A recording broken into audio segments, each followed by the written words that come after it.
Raconter, mais c'est là ma première fois que j'ai rencontré Gad Elmaleh. J'avais 10 ans et demi. Je me suis incrusté dans sa loge. J'ai été voir, je lui ai dit, voilà, monsieur Elmaleh. Je voulais vous dire que je suis un grand fan. J'ai vu tous vos films, tous vos spectacles. J'ai vu tout. Et je me rappelle, il a eu ce mot que j'oublierai jamais. Il a dit sécurité, je me rappelle. Ça m'a touché, quoi, tu vois. On a fait je sais pas combien de soirées où juste on regardait ces DVD en boucle. C'est vrai, quand j'étais petit à Noël, je demandais tes spectacles pour Noël. Mais ouais, quand j'étais tout petit comme ça. Et on m'offrait tes spectacles en cassette. Parce qu'à l'époque, t'étais en cassette. Oh là là, génial! Oh, regarde ce que j'ai eu, maman! La cassette du Gad Elmaleh. Si on m'avait dit à 10 ans et demi, un jour tu monteras sur scène avec Gad Elmaleh, je pense que je serais tombé dans les pommes, mais cash, quoi. Hello, eh bien, bonjour, hein, en tout cas, salut à tout le monde. Je voulais en fait revenir justement sur cette histoire de Gad Elmaleh et de son plagiat, enfin ses plagiats qu'on a vu. Donc je crois que c'est sur la chaîne YouTube concurrente. Il a beaucoup plus de vues que moi, il a beaucoup plus d'abonnés, je sais pas qui, on ne sait pas qui est Copycat ou Copy Conforme, je sais plus comment ça s'appelle. Moi non plus, vous savez pas qui je suis peut-être Jean-Paul Patate, mais je ne dis pas mon nom. Bon, il a raison, de toute façon, à part sur Facebook, je vois pourquoi on donnerait son nom, son prénom, son adresse et le numéro de téléphone de sa mère. Mais je voulais revenir parce que ça m'avait choqué justement de voir,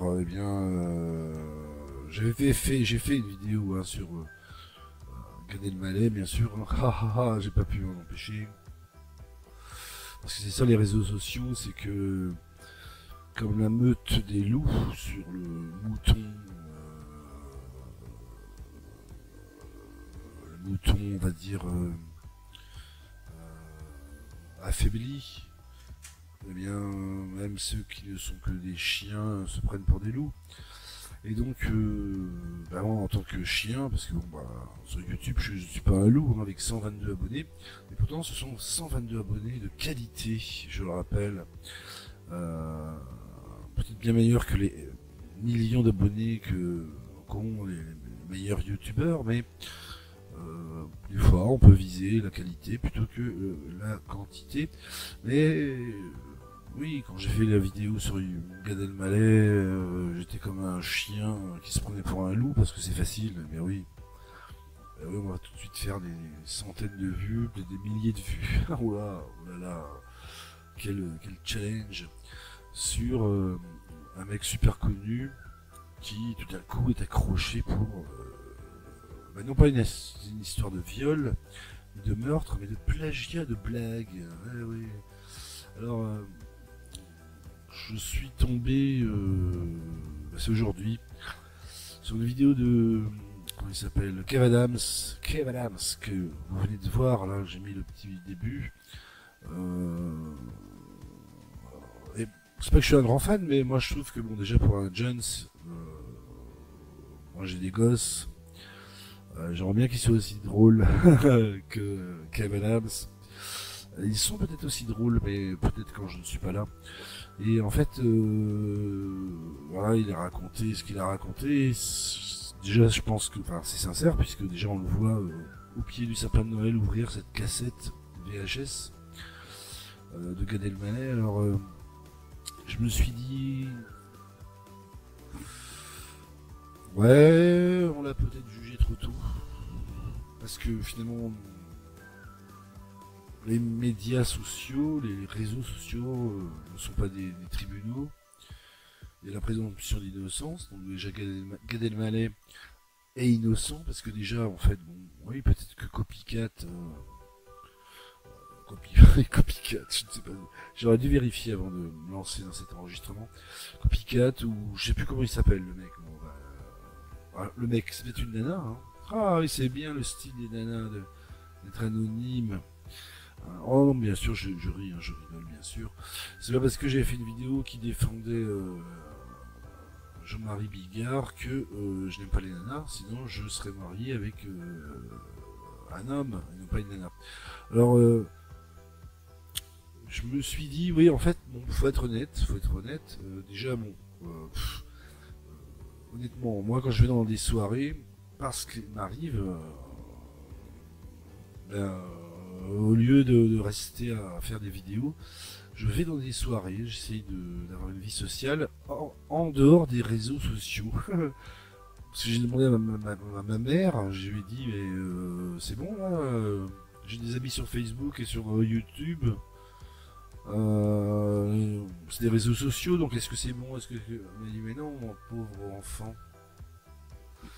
Elle m'a dit, il faut des vrais amis, des vraies sorties, il faut que tu vois les gens en vrai. Comme quand j'allais au lavoir et que j'ai rencontré ton père, non pas au lavoir, mais qui sortait de l'église et du bistrot avec mon panier de linge à la main. C'est là que j'ai rencontré ton père, je l'aurais pas rencontré sur YouTube. Je lui ai dit, ouais, c'est vrai, c'est vrai. Donc je suis allé dans des soirées et donc j'ai sorti des blagues, des vannes. Alors bon, ouais, bon, je me faisais pas payer, mais bon, des fois c'était mes propres blagues, des fois c'était des blagues volées à pas à des mecs connus spécialement, mais à mon cousin qui est con comme un balai, mais des fois qu'il y avait des bonnes blagues ou des répliques à la con que je lui ai piqué pour le tourner en ridicule pendant qu'il n'était pas là. Ben c'est ça aussi le boulot, le taf de comique. Et je me suis dit bon bah finalement ouais bon. Alors attends, admettons que j'invente des blagues dans des soirées, que des mecs me les piquent. Alors déjà Coluche il faisait ça, hein. Il avait même dit, quand il n'était pas là, il laissait des joints. Voilà, moi je vais pas jusque là, je vais pas jusque l'illégalité, mais Coluche laissait des paquets de joints déjà roulés, même de l'argent je crois, et à manger pour ses copains quand il n'était pas là. Et il demandait donc qu'on filme conversation, il piquait des blagues. Et quand lui il était là, il notait les blagues, il disait rien au mec qui venait de balancer la blague, et hop, il notait, et ça sortait, ben voilà. Par exemple, ouais, c'est l'histoire d'un mec, alors c'est l'histoire d'un mec, ce qui est très drôle, qui est en fait complètement nul, mais dit par Coluche, c'est très drôle. Et en fait, il l'a piqué, ça c'est un truc qu'il a piqué à je sais plus qui, à un de ses copains, ou à son cousin, ou à son beau-frère. Bon, bah, bon. Mais, admettons, toi, qui est en train de m'écouter, tu fais des blagues. Moi, ça m'est déjà arrivé de faire des blagues inventées. Toi, waouh, j'ai inventé des vannes. Mais si quelqu'un pique ta blague, mais alors, qu'est-ce que ça peut me branler, quoi. Pendant une soirée, rien que pour draguer des filles, ou si tu es une nana pour draguer des mecs, tu peux inventer des blagues, ou si tu es un mec qui veut draguer des mecs, tu fais des blagues pour draguer un mec, et si tu es une nana qui veut draguer un mec ou ta belle-sœur, tu fais des blagues. Mais si quelqu'un te pique tes blagues, ouais, bon ben voilà, bon, franchement, moi si voilà, dans une soirée tu balances bien 20 vannes, sur 20 vannes il y a peut-être 5 blagues qui sont drôles. Bon, il y a un mec qui dans l'ombre, hahaha, gnac gnac gnac, le mec qui ne dit rien de toute la soirée, il est en train de noter les blagues, il fait un one man show, il te pique tes blagues. Mais alors, putain, cadeau quoi. Genre, Gad Elmaleh, attends, il a fait combien de spectacles ce mec? Différents, hein, je parle. 10, 15, 20, je sais pas exactement. Et Copycat, là, copie conforme YouTube, là, le mec l'affiche pour... allez, j'ai pas tout vu, mais ouais, allez, 20 vannes, vraiment. C'est-à-dire qu'il a une vanne de piqué par spectacle, quoi, le mec, Gad Elmaleh. Et on va l'accuser de quoi, en fait? On va le mettre en procès parce qu'il a piqué des vannes. Bon, déjà, ouais, j'ai vu un avocat là, enfin j'ai vu un avocat. Je regardais sur YouTube des vidéos qui correspondaient au truc de plagiat, et il y avait un avocat qui disait ouais, je suis l'avocat de je sais plus quel comique, et ouais, une vanne, une blague, ça se dépose. C'est une propriété intellectuelle, pauvre con. Bah, dans ces cas-là, tous les gens qui vont dans les soirées, ils devraient se balader avec un avocat à la con là pour finalement déposer les blagues, les vannes, quoi. Mais non, une vanne c'est comme une idée. l'idée d'un roman ou d'un film ou quoi que ce soit, ça circule. Et en fait, plein de gens ont la même idée au même moment. Donc déjà, tu peux pas dire ouais, il m'a piqué ma blague. Pff, en plus, honnêtement, tu penses que comment il s'appelle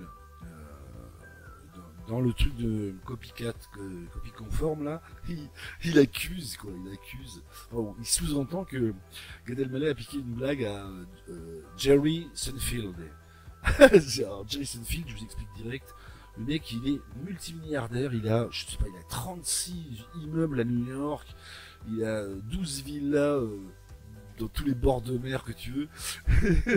Genre, il attaquerait, hein, bon, ce qui est pas le cas évidemment, mais il attaquerait Gad Elmaleh pour lui avoir piqué sa vanne sur les hôtesses de l'air. Mais attends, déjà Jerry Seinfeld, il a pas le monopole des avions, le mec. Il a rien inventé sur les hôtesses de l'air. Tout le monde a toujours trouvé, même mon beau-frère qui est débile, qui est vraiment pas drôle, il m'a toujours dit ouais, les hôtesses de l'air, on comprend rien à ce qu'elle raconte. Si un jour l'avion il crash, non, les sorties de secours, faut les chercher. Bah ouais, mais faut les chercher, ouais. C'est un peu la vanne de Seinfeld et donc dans le truc de plagiat là, de YouTube, il accuse en fait Gad Elmaleh d'avoir piqué la blague sur les hôtesses de l'air. Donc déjà, franchement, j'imagine le procès quoi. Jerry Seinfeld, il est multimilliardaire. Il va dire ouais, il m'a piqué ma blague sur les hôtesses de l'air. C'est ce comique français, mais c'est une blague. Là, c'est une bonne blague par contre. Ça, c'est de la vanne. C'est débile. Moi, je pense que Copycat conforme là, il devrait se lancer dans le comique. C'est apparemment, il connaît bien le milieu des comiques. Donc, j'ai l'impression que ce type devrait peut-être lancer un one-man show au lieu de l'accuser là, anonymement. Gad Elmaleh, et encore il accuse pas que Gad Elmaleh, mais bien sûr que les mecs se piquent des vannes, mais c'est pas qu'ils se piquent des vannes, c'est que déjà tu peux avoir la même idée de blague sur le même sujet, et en plus, je veux dire, bon, franchement, moi j'ai vu les comparatifs de sa chaîne, les blagues, alors, il aurait piqué des blagues des années 80, Gad Elmaleh à des comiques, comment ça s'appelle, canadiens ou québécois, déjà on comprend rien à ce qu'ils disent les mecs, donc déjà chapeau à Gad Elmaleh d'avoir compris s'il leur a vraiment piqué les blagues, et en plus les mecs sont vraiment pas drôles, la blague est vraiment pas drôle. En revanche, il faut avouer, moi je suis pas un fan de Gad Elmaleh, encore une fois, je suis pas du tout, je le connais pas personnellement. Écoute-moi, Kev Adams, quand j'avais 6 ans, on ne m'offrait pas des cassettes de Gad Elmaleh, je demandais plutôt des trucs de Spider-Man, des footballeurs à la con qui n'existent plus, quoi.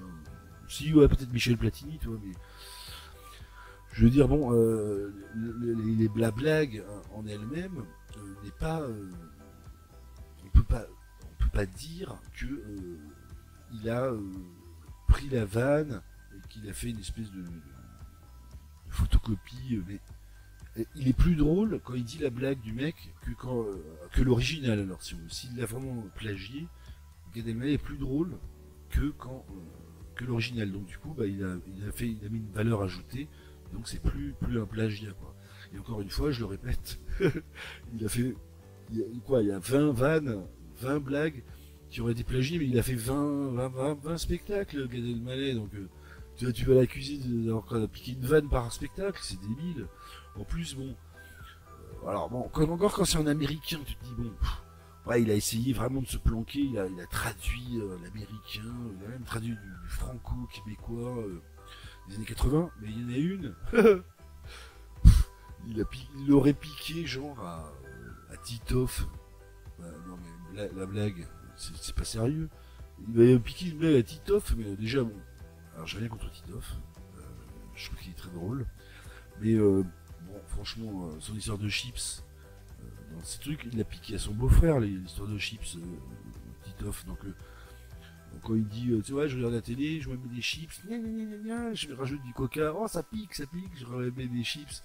Bon, mais ça c'est des conneries, voilà, il l'a piqué. Bon, le mec est pas connu, mais il l'a piqué. Bon, mais tous les auteurs de livres, de films, de poèmes, et de comics s'inspirent ou prennent un verre de ci, de là, pareil à la feuille morte.